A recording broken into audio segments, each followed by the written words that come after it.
A young girl grows up on a cherry orchard just north of Traverse City, Michigan. Her parents, a bit old-fashioned, overreact to her nose ring, the music she listens to, and the short length of her skirts. They ground her a few times, and she seethes inside.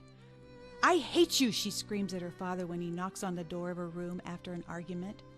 That night, she acts on a plan she has mentally rehearsed scores of times. She runs away.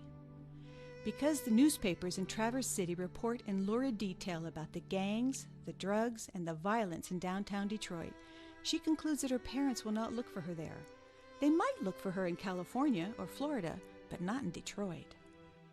On her second day in Detroit, she meets a man who drives the biggest car she's ever seen. He offers her a ride, buys her lunch, and arranges a place for her to stay. He gives her some pills that make her feel better than she has ever felt before.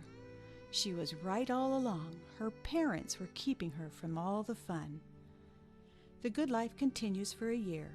The man with the big car, she calls him boss, teaches her a few things that men like. Since she's underage, men pay a premium for her. She lives in a penthouse and orders room service whenever she wants. And occasionally, she thinks about the folks at home, but their lives now seem so boring and provincial, she can hardly believe she grew up there. After a year, the first sallow signs of illness appear, and it amazes her how fast the boss turns mean. "These days we can't mess around," he growls, and before she knows it, she's out on the street without a penny. When winter blows in, she finds herself sleeping on metal grates outside the big department stores.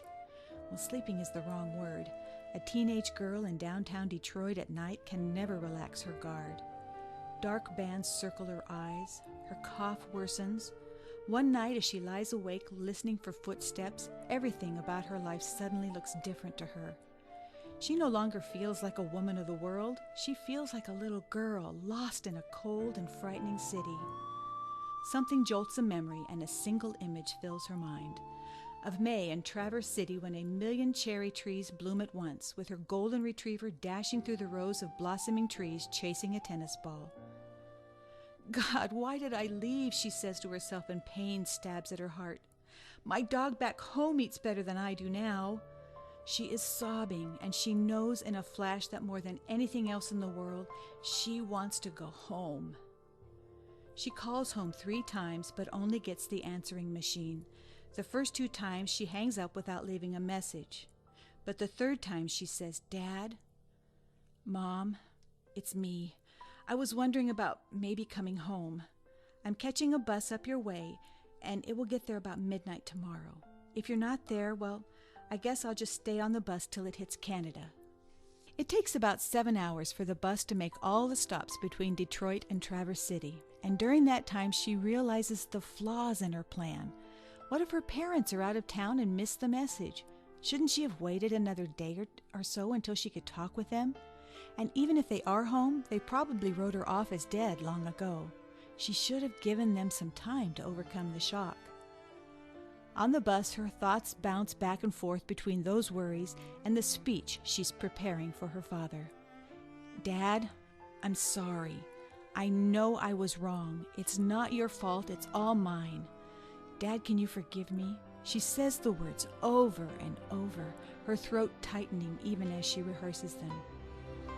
When the bus finally rolls into the station, its air brakes hissing, the driver announces in a crackly voice over the microphone, 15 minutes, folks, that's all we have here." 15 minutes for her to decide the course of her life. She checks herself in a compact mirror, smooths her hair, and licks the lipstick off her teeth. She looks at the tobacco stains on her fingertips and wonders if her parents will notice, or even if her parents are even there. She walks into the terminal not knowing what to expect. But not one of the 1,000 scenes that have played in her mind prepare her for what she sees. There, in the bus terminal in Traverse City, Michigan, stands a group of 40 brothers and sisters and great aunts and uncles and cousins and a grandmother and a great-grandfather to boot.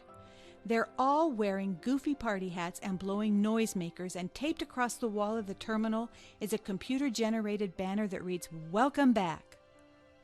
Out of the crowd of well-wishers steps her dad. She stares out through the tears in her eyes and begins the memorized speech. "Dad, I'm sorry. I know.